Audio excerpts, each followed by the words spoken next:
বলার জন্যই আমি মাইক্রোফোনটা নিলাম। আপনারা দেখতে পাচ্ছেন যে প্রত্যেক অতিথিকে আমাদের তরফ থেকে সম্মান জানানোর পর একটি চটের ব্যাগে করে তাকে সেই উপহার সামগ্রীগুলো তুলে দেওয়া হচ্ছে। আসলে আমরা মূলত মানুষের কাছে সেই বক্তব্যটা পেশ করতে চাইছি আমাদের এই কাজের মাধ্যম দিয়ে। এই ফ্লেক্স, প্লাস্টিক, থার্মোকল অনেক হয়েছে। আমরা যে আজকে এই খারাপ পরিস্থিতিতে এসে পৌঁছেছি তার অন্যতম কারণ কিন্তু এগুলোই। জুট অর্থাৎ চট সেই ক্ষেত্রে অনেক বেশি মাটির সাথে পচনশীল হয়ে থাকে। আমরা এইটাকে আবার ফেরত আনতে চাই, শুধু মুখে বলা না, কাজের মাধ্যম দিয়ে আমরা এটা দেখাতে চাইছি। আর সেই জন্যই আজকে প্রত্যেক অতিথির হাতে আমরা এই চটের ব্যাগটি আমাদের স্মারক সমেত আমরা তুলে দেবো।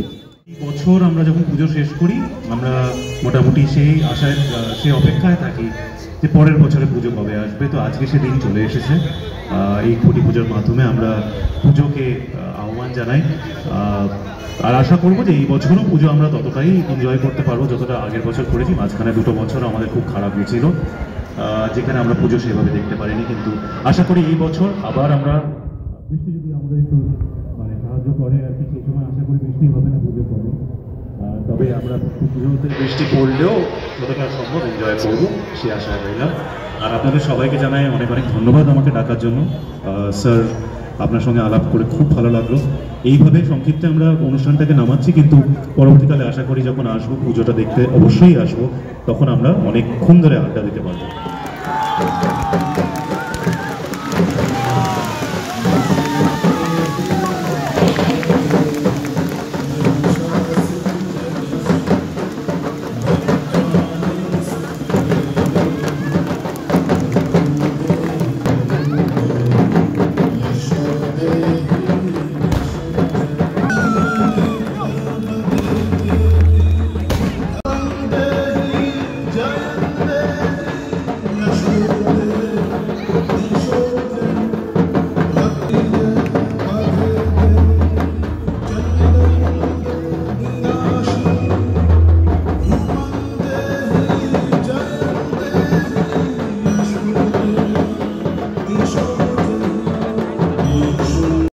জুটের ওপরে সম্পূর্ণ কাজটি করা হয়েছে।